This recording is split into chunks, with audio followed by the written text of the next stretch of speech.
দফায় দফায় শ্রমিকদের সংঘর্ষ হয় বরিশাল নতুল্লাবাদ কেন্দ্রীয় বাস টার্মিনালে। ভাঙচুর করা হয় বেশ কয়েকটি বাস কাউন্টার।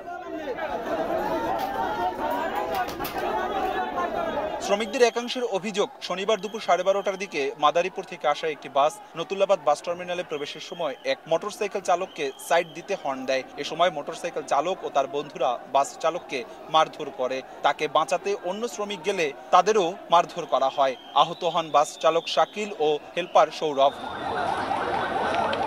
দুভাগে বিভক্ত হয়ে বিক্ষুব্ধ শ্রমিকরা দফায় দফায় বিক্ষোভ, ধাওয়া পাল্টা ধাওয়া করে, অবরোধ করে ঢাকা বরিশাল মহাসড়ক। আহত হয় অন্তত 10 শ্রমিক। আমাকে মনে অটোতে নামাইছে, নামানোর পরে আমাকে হাত তুলছে আর শাকিল ভাই মাঝখানে নিয়ে ও চলে গেছে। সৌরভ গেছে ভিডিও করতে যে আমাকে ড্রাইভার মারতে আছে। এই সৌরভ কেন ভিডিও করছে? এই জন্য ওরাও মার। অভিযোগ উঠেছে বাস মালিক সমিতির সভাপতি অসীম দেওয়ানের অনুসারীরা বাস শ্রমিকদের মারধর করেছে। দৃষ্টান্তমূলক শাস্তির দাবিতে আন্দোলন চালিয়ে যাওয়ার ঘোষণা দেন অন্য শ্রমিক নেতারা। তবে অভিযোগ অস্বীকার করে দোষীদের আইনের আওতায় আনার কথা জানান অসীম দেওয়ান। এই খবরটা ভিত্তিহীন, এটার কোনো ভিত্তি পাওয়া যায়নি। হয়তো একটা গ্যাঞ্জাম হয়েছে, শ্রমিক গ্যাঞ্জাম হয়েছে, যার কথা তারা বলতেছে সেও একটা শ্রমিক।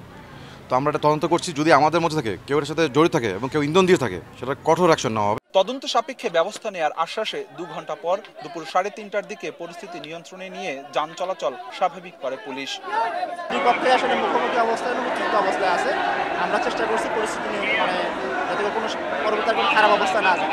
এর আগে 2023 সালের 21শে জুলাই বরিশালের নতুল্লাবাদ বাস টার্মিনাল দখলকে কেন্দ্র করে শ্রমিক ইউনিয়নের দুপক্ষের মধ্যে দফায় দফায় সংঘর্ষ হয়। আহত হন 20 জন। অপূর্ব অপু, সময় সংবাদ, বরিশাল।